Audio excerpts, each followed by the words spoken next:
manusia akan semakin zalim kepada manusia yang lainnya.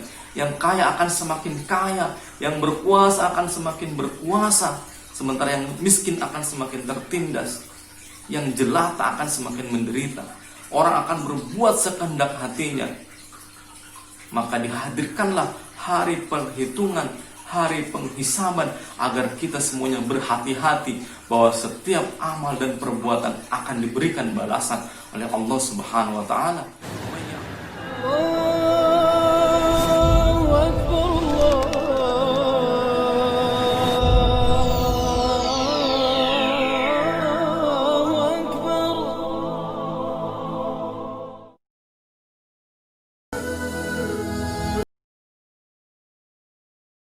Assalamualaikum warahmatullahi wabarakatuh. Alhamdulillahirabbil alamin. Allahumma shalli wa sallim wa barik ala Muhammad wa ala alihi wa ashabihi ajma'in.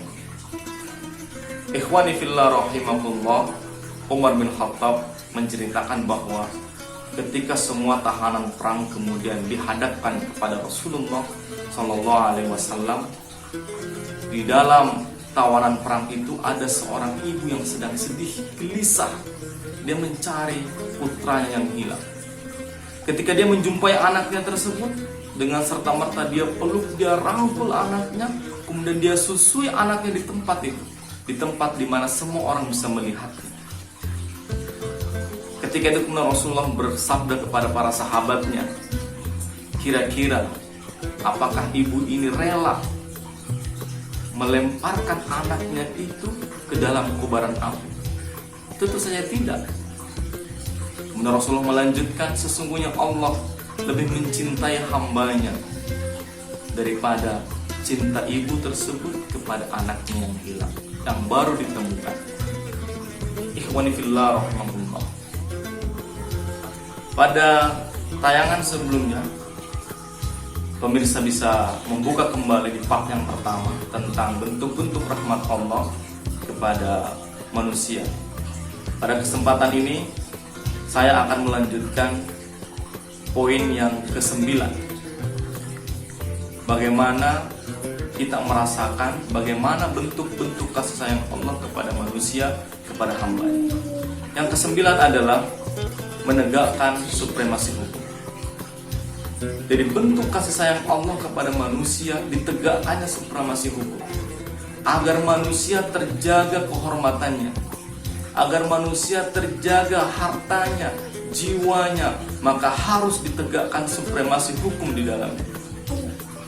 Dan Allah mengetahui ada tabiat manusia yang ingin memperturutkan hawa nafsu, tabiat manusia yang mengejar kesenangan, tabiat manusia yang ingin senang-senang memperturutkan syahwatnya. Maka Allah membuat aturan menegakkan supremasi hukum di sana agar terjadi kemudian keseimbangan hidup. Walakum fil qisasi hayatun, dan sesungguhnya di dalam hukuman kisos itu ada kehidupan. Mari kita lihat beberapa ketentuan di dalam Al-Quran, seperti umpamanya peminum minuman keras. Allah beri hukuman kepada peminum minuman keras 40 kali cambukan sebagai hukuman, sebagai supremasi hukum atas dirinya. Sebelum Allah tetapkan hukuman itu, Allah celah dulu perbuatan tersebut. Innamal khamru wal maisir wal ansabu wal azlamu rijsun min amalis syaitan fajtanibuhu la'allakum tuflihun. Sesungguhnya khamar, berjudi, berkorban untuk berhala, mengundi nasib dengan panah adalah perbuatan keji, perbuatan syaitan, maka jauhilah agar kalian beruntung. Yang kedua, pezina, hubungan zina di dalam Al-Quran harus dihukum cambuk 100 kali bagi mereka yang belum menikah atau masih bujang, dan dihukum rajam sampai mati bagi mereka yang sudah menikah. Az-zaniyatu waz-zani fajlidu kulla wahidin minhuma mi'ata jaldah. Pezina perempuan, pezina laki-laki, maka cambuklah mereka 100 kali. Yang ketiga, kita bisa menyaksikan di dalam Al-Quran bagaimana hukuman para pencuri. As-sariqu was-sariqatu faqta'u aydiyahuma. Pencuri dihukum dengan dipotong tangannya. Bagaimana dengan pembunuhan? Pembunuhan, ya ayyuhalladzina amanu kutiba alaikumul qisasu fil qatla. Maka hukuman bagi pembunuh adalah diqisas, dibunuh juga. Ini adalah supremasi hukum yang Allah turunkan untuk manusia agar terjaga kehidupan manusia yang seimbang, agar terjaga kehidupan manusia. Kita menyaksikan hari ini orang meminum minuman keras biasa-biasa saja. Maka di negeri kita ini menjadi hal yang lumrah karena tidak ada hukuman di sana. Perzinahan hari ini kita saksikan di kalangan remaja, bahkan di kalangan orang yang sudah menikah, ada istilah pelakor, wabinor, dan itu dibicarakan dengan sangat biasa. Maka sesungguhnya supremasi hukum ketika ditegakkan, dia memberikan maslahat kepada kehidupan manusia.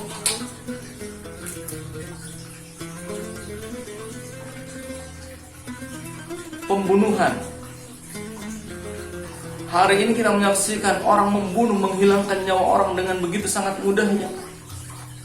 Hanya permasalahan sepele, permasalahan yang bisa dibicarakan dengan baik-baik, orang menghilangkan nyawa orang lain.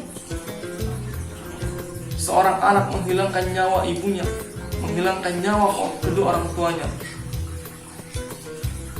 Seorang saudara menghabisi saudaranya. Seorang ayah menghabisi anaknya. Dan begitu selanjutnya. Kenapa itu terjadi? Karena tidak ada supremasi hukum di sana.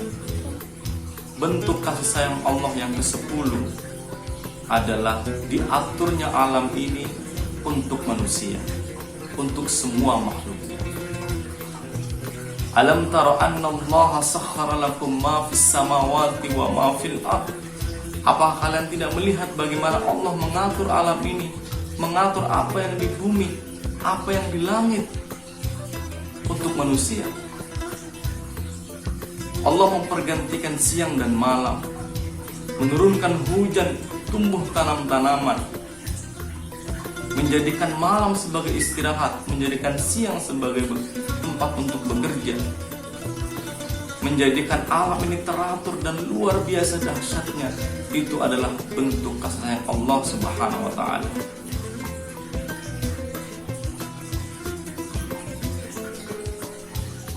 Ikhwani fillah rahimakumullah.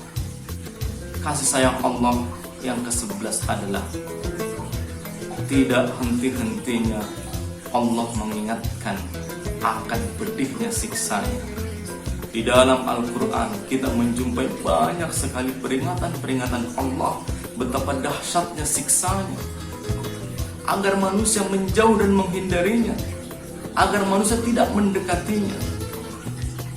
Di dalam surah An-Naba Allah ceritakan, labisina fiha ahqaba la yadzuquna fiha bardan wala syaraba.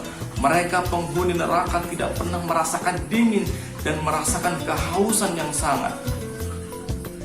Illa hamiman wa ghassaqa. Minuman mereka adalah air yang mendidih, nanah dan darah. Dan bentuk-bentuk siksa-siksa yang lain, ketika dilemparkan ke dalam neraka, terbakar kulitnya, hancur lebur, diberikan kulit yang baru. Lemparkan ke dalam neraka, terbakar kulitnya, hancur lebur tubuhnya, dan Allah ganti dengan kulit yang baru, dengan tubuh yang baru. Begitu terus menerus setiap hari tanpa jeda. Agar apa? Agar manusia menghindarinya. Kemudian Allah memanggil kita semuanya kepada orang-orang yang melampaui batas. Qul ya ibadiyalladzina asrafu ala anfusihim la taqnatu min rahmatillah. Wahai orang-orang yang melampaui batas, wahai orang-orang yang berbuat dosa dan maksiat, wahai orang-orang yang menyesali kehidupannya, segeralah, jangan berputus asa dari rahmat Allah. Datanglah, minta ampunlah kepada Allah. Innallaha yaghfiru dzunuba jami'an. Sesungguhnya Allah mengampuni semua dosa sebesar apapun itu. Innahu huwal ghafurur rahim. Sesungguhnya Allah Maha Pengampun lagi Maha Penyayang. Jadi Allah memperingatkan kita dengan siksanya adalah bentuk rahmat dan kasih sayangnya agar kita menjauhi siksanya. Akankah kita terpanggil? Akankah kita kemudian berlari menjauh dari siksa itu? Ikhwani fillah rahimahullah. Bentuk yang berapa? Ke-12.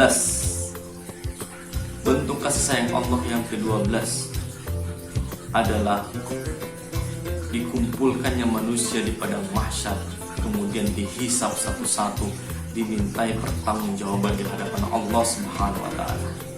Ini adalah kasih sayang Allah agar kita di dunia ini betul-betul memikirkan, betul-betul mempersiapkan, betul-betul bersikap baik, beribadah dan menyembah kepada Allah Subhanahu wa taala.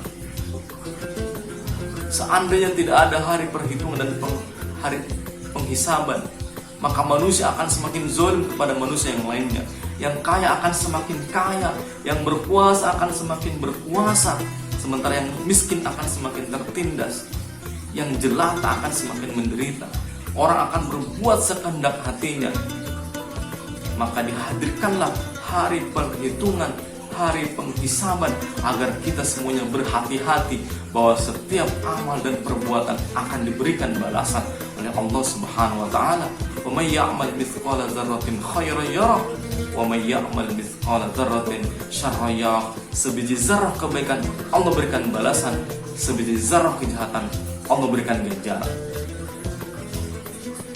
Maka Allah memberikan kasih sayangnya dalam bentuk setiap kita akan dimintai pertanggungjawaban di hadapan Allah Subhanahu wa taala. Ikhwani fillah rahimakumullah. Mari kita ambil hikmah pelajaran hidup dari bentuk-bentuk kasih sayang Allah Subhanahu wa taala agar kita kemudian kembali menghadap Allah dalam keadaan yang diridhoi Allah Subhanahu wa taala. Dan mari kita menghabiskan, menjalani kehidupan kita ini dengan selalu bersyukur kepada Allah Subhanahu wa taala. Seandainya kita mau menghitung-hitung nikmatnya, tidak akan pernah sanggup kita menghitungnya. Semoga bermanfaat. Ketemu kita di lain kesempatan. Jangan lupa untuk subscribe, share, komen, dan sebarkan. Semoga menjadi ladang kebaikan bagi kita semua. Assalamualaikum warahmatullahi wabarakatuh.